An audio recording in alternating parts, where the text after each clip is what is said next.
All right, guys, so I got a bunch of updates here for y'all coming out of Israel and Lebanon. Real quick, before we get to it, we are about 100 subscribers away from hitting the 50,000 benchmark, which is absolutely insane. You guys have been giving me an incredible amount of support recently, so make sure to like, comment, subscribe, do all of that good stuff. It helps to grow this community and to get these important stories out to a wider audience. So, with that being said, let's go ahead and get into it. So, at this point, it really does seem like the Biden administration, the U.S. government broadly, has sort of just given up on the prospects of getting a ceasefire deal done.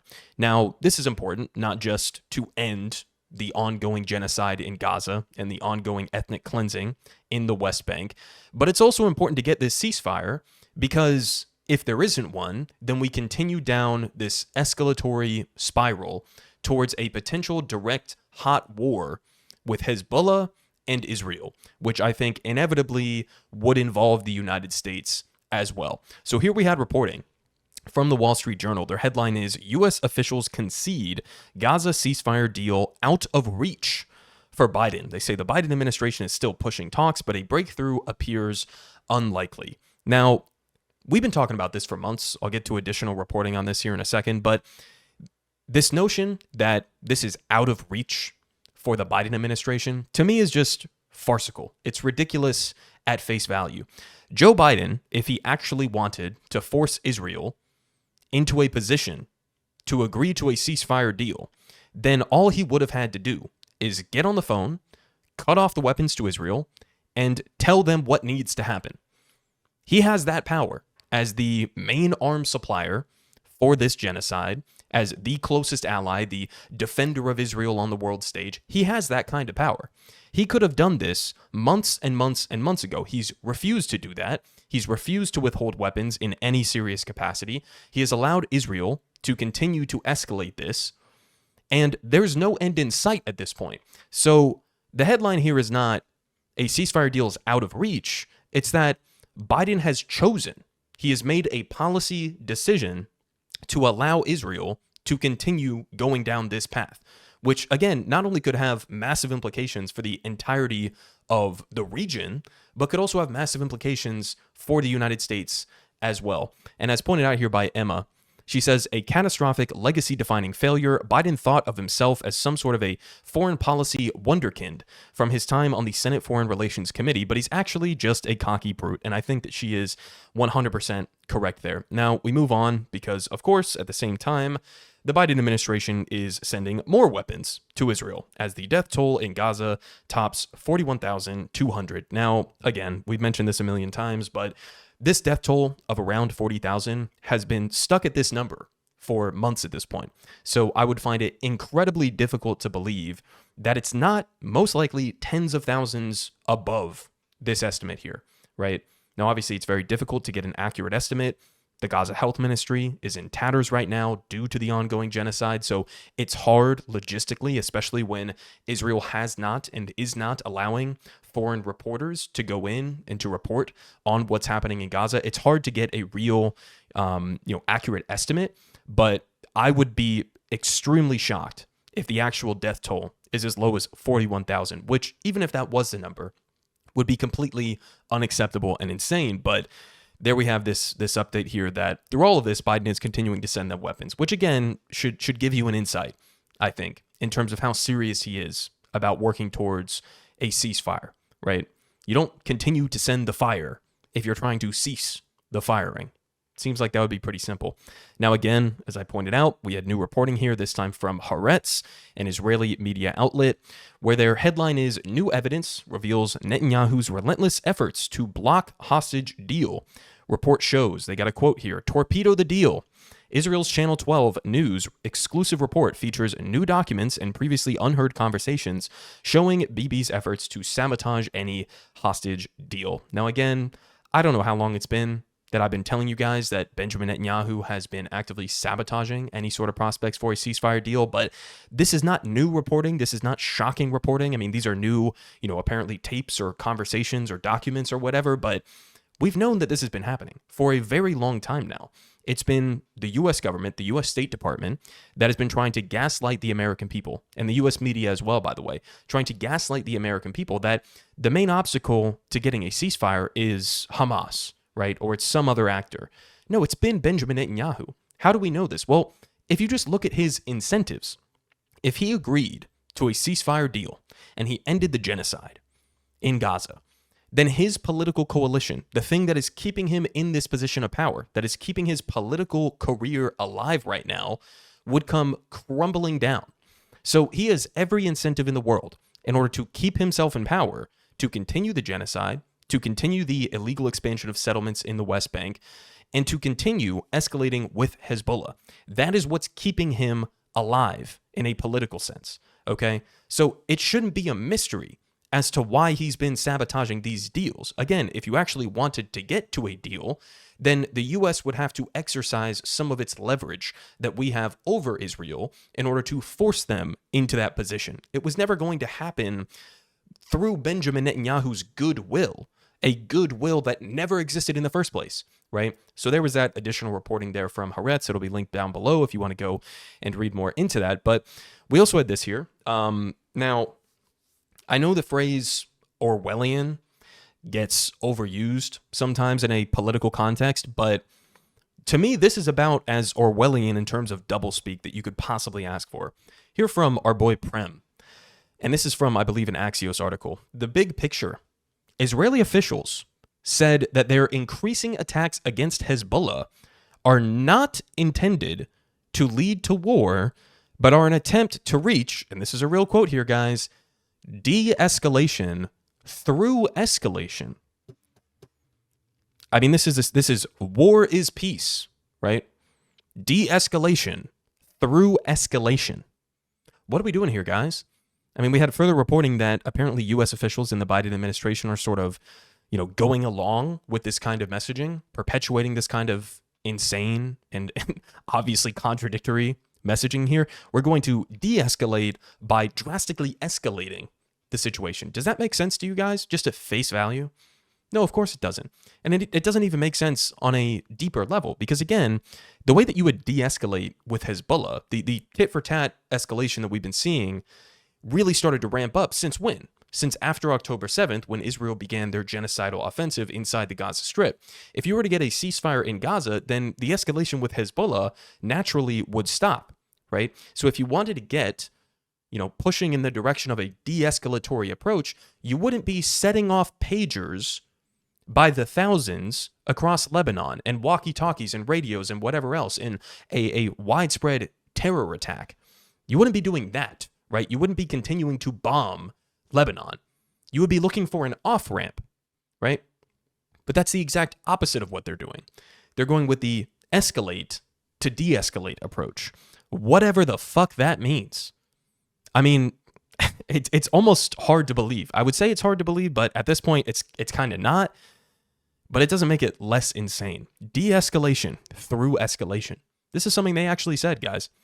Now, speaking of escalation, we have continued strikes that seem to be happening across Lebanon. This one took place in Beirut, where at least 45 people have been killed in this Israeli strike in a suburb of Beirut. They say here in the byline that children and women among the victims of attack in which Israel says it targeted members of Hezbollah's Radwan Special Forces unit. So from the reporting that I've seen in this Al Jazeera article, as well as others as well, it does seem like they did manage to take out a few Hamas militants or Hamas commanders or whatever the case may be. But man, you look at some of the destruction from these kinds of strikes. Let me see if I can bring the volume down here.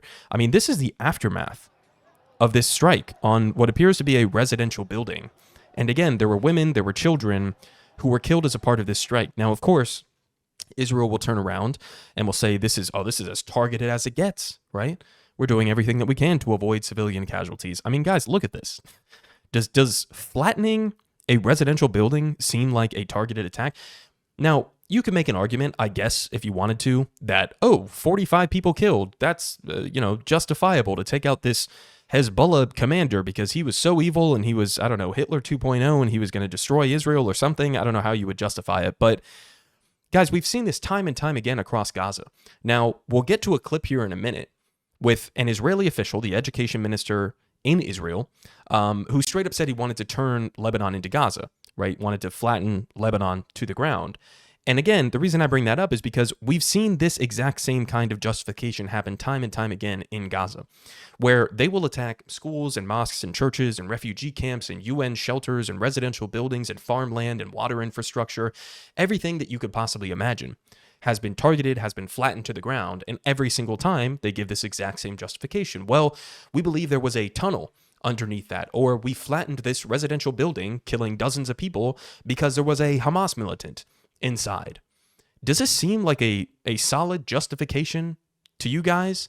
I mean, looking at what we've seen happen in Gaza, with a majority of the residential buildings in Gaza being destroyed at this point, the entire population displaced, shoved into refugee camps, that Israel continues to bomb those refugee camps as well. Like, does this seem like a targeted operation overall, given what we've seen in Gaza? Does this seem like if there were to be an increase from this escalation with Hezbollah, that this would result in targeted operations against Hezbollah militants in that eventual war scenario? No, of course not. It would look like exactly what we have been seeing for now almost a year straight in Gaza. I mean, this shit is absolutely terrifying. It's terrifying. And again, it's terrifying for anybody. You shouldn't, even if you hate Hezbollah and everything that they stand for, you hate Hamas and everything that they stand for, you're Israel's biggest fan, this kind of a scenario where we continue down the escalatory spiral with Israel and Hezbollah, this is not going to be good for Israel. It's not going to be good for the people of Lebanon, not going to be good for the people of Israel, not going to be good for the people of Yemen either as well, who, recently managed to get one of their missiles through the Iron Dome defense system, it looks like, and they're also threatening to continue to escalate as long as the genocide goes on. It's not going to be good for the United States either. This is not a good situation for any of the actors involved. Unless I guess you're going to appeal to Benjamin Netanyahu personally in his political career, I guess it's good for keeping him in a position of power, maybe, for the time being. But this kind of escalation is not good for anybody involved. This is an absolute disaster in the making. And it's just wild to me how casual people are about this. Like, especially with the recent pager attacks. The way that the U.S. media was talking about that, how U.S. politicians have been talking about that, should be deeply disturbing to anybody. Because again, even if you just remove the context of, it was Israel and Israel's our ally and they did this sophisticated attack against these savage terrorists in Hezbollah, remove the context and just look at what they did. They remotely detonated thousands of people's personal communication devices in what effectively was a widespread terror attack. Like, we are entering into a different phase of modern war. That kind of shit is unprecedented, right? Who's to say that couldn't happen in the United States? Who's to say that couldn't happen in London? Who's to say that couldn't happen anywhere else around the world?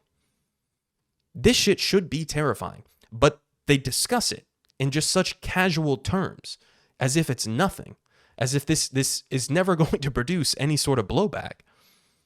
Now we carry on here because we also had this reporting here, as Adam Johnson points out. He says, and he's talking about this New York Times headline here of Israel targets senior Hezbollah leader in Beirut airstrike, the one we just looked at. He says, I think it's bad that Israel levels an entire residential building, killing 13 people from the same family, including several children.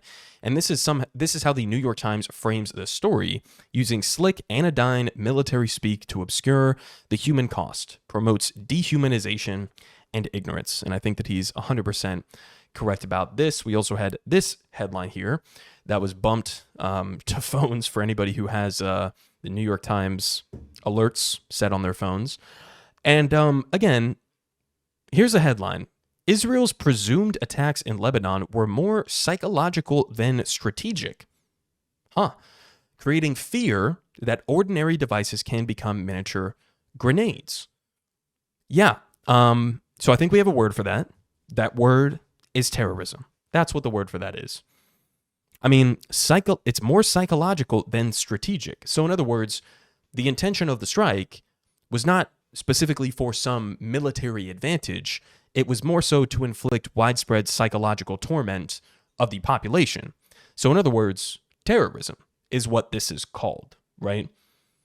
I mean, again, the U.S. media for you.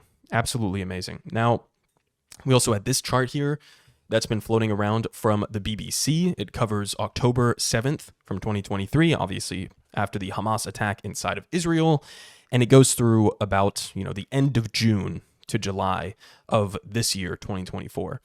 And the reason I bring this up is because, you can see here, 80% of the cross-border attacks between Israel and Hezbollah have been Israeli attacks on Lebanon. So just look at this bar chart, guys. The reason we bring this up is because it's important to understand how when you have State Department ghouls like Matthew Miller, when you have the U.S. media covering this, they are going to portray it in the light that, well, this is Hezbollah relentlessly firing rockets into Israel, and they continue to escalate. They continue to, take it up that next step on the ladder. And then you look at shit like this, and it's like, who's doing the escalation here? Who is the primary instigator of violence in this situation? Over 7,400 cross-border attacks since October of 2023, and over 80% of them are coming from Israel into Lebanon. Now, here we have this clip. Again, I'm not going to play it because it's in Hebrew, obviously, but the main quote here, as pointed out by Jeet. Now, this is again from the Israeli education minister, and he says, Lebanon will be annihilated. Lebanon, as we know, will not exist. Lebanon, as we know, will not exist. So this is what they say openly in Israeli media. I always tell you guys, if you want to get a more accurate picture of what exactly Israel's plans are, what exactly their strategy is, go and listen to some of these clips. They're translated all the time. Go and listen to what they say on Israeli media, because it's a lot different than what Benjamin Netanyahu will say when he releases English language videos, right? It's a lot different than what we hear from the U.S. State Department in English. If you listen to them in Hebrew, when they're talking to their own domestic media outlets, this is the kind of shit you get. Lebanon will be annihilated. Lebanon, as we know it, will not exist. Does, again, that seem like some sort of a targeted operation against Hezbollah militants or something like that? No. No, it does not. And again, this comes at a time where we have absurd quotes like de-escalation through escalation, according to the Biden administration.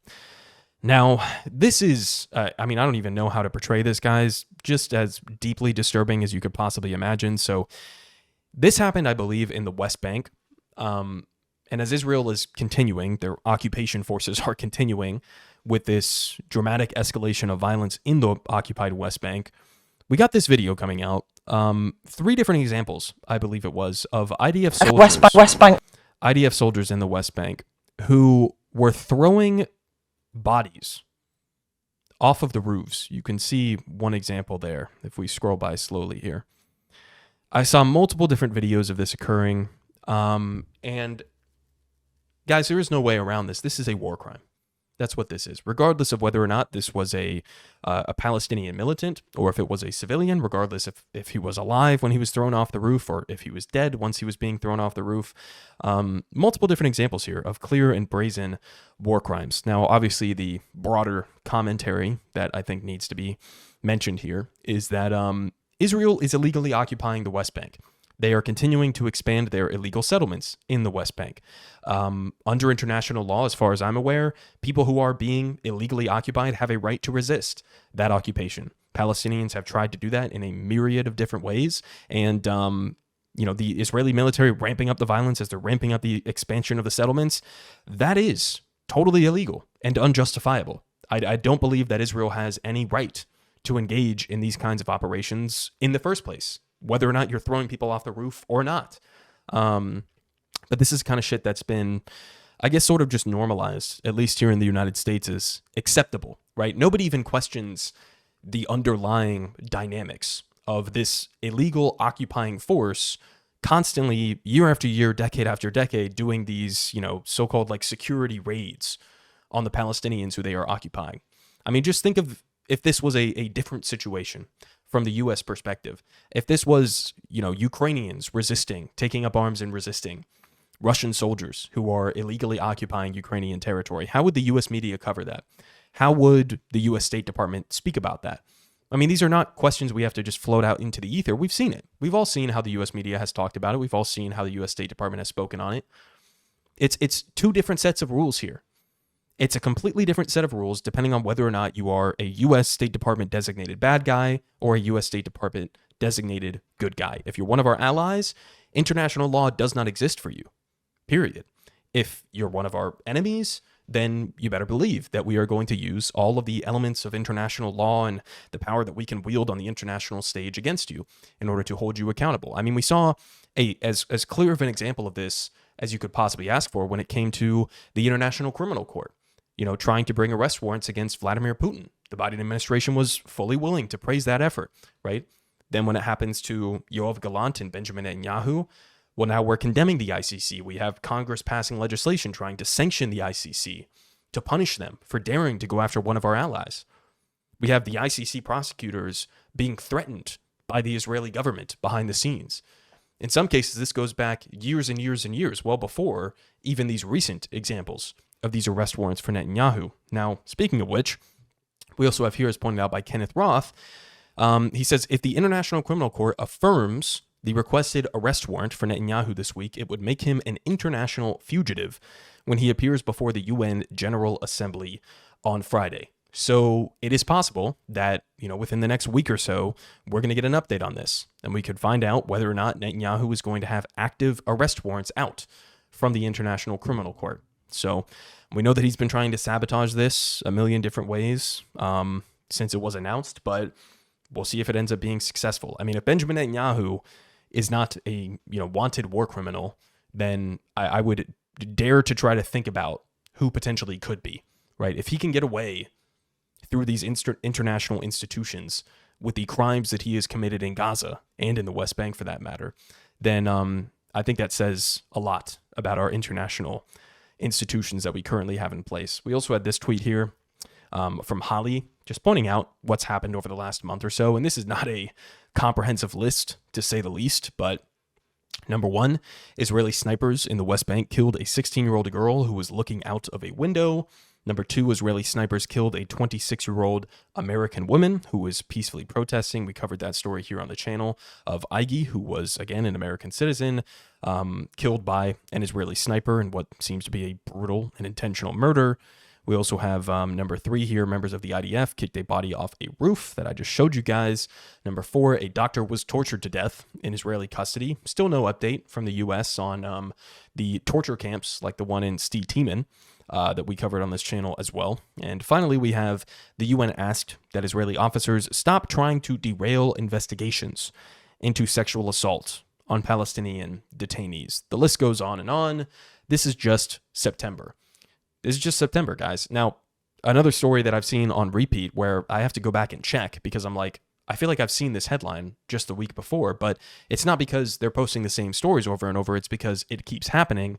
And that's Israel bombing schools inside of Gaza that are being used to house displaced people, right? They are refugees who are taking shelter in some of these schools in Gaza. And I just see it's like every week there's a new story of how Israel has bombed one of these schools, leaving countless dead, innocent men, women, children in their wake. I mean, some of the images coming out of Gaza, guys, they're beyond disturbing. I mean, it's so bad I can't even show it to you on YouTube without this video potentially getting taken down. Not just demonetized, but, fully taken down. And so, yeah, I mean, it just goes on and on.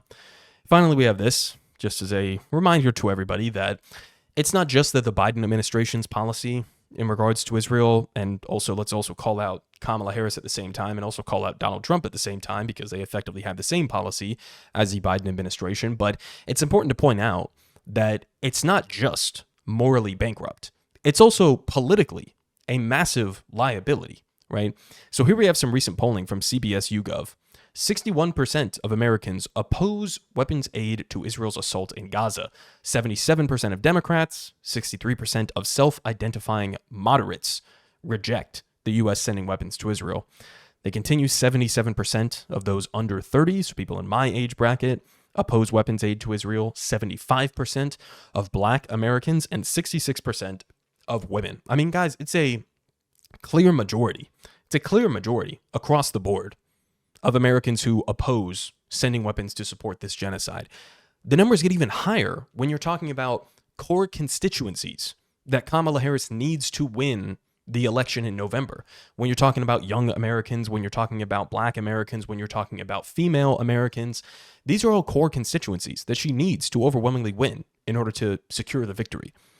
And look at the numbers, guys, 77%, 75%, 66%, 61% overall. This is not close. It's not close, right? The extremist issue when it comes to sending weapons to Israel, the extremist position is to continue sending them the weapons. And yet, within our government apparatus, within our media sphere, that's the normal position. They would think anybody calling to cut off weapons is the extremist. But you look at the polling data here, this has been clear for months. This is nothing new. This is not like a shock poll that we've never seen before. This is normal, right? So the extremist position is to continue funding the genocide, believe it or not. So there you go for this video.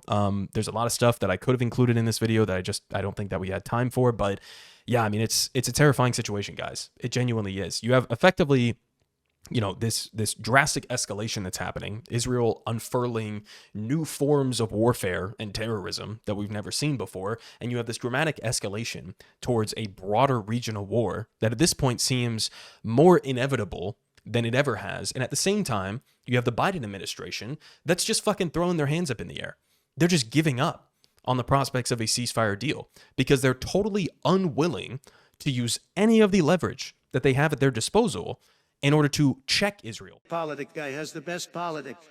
Believe me, no one does it like him.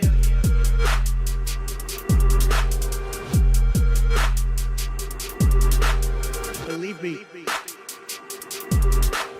Everyone is saying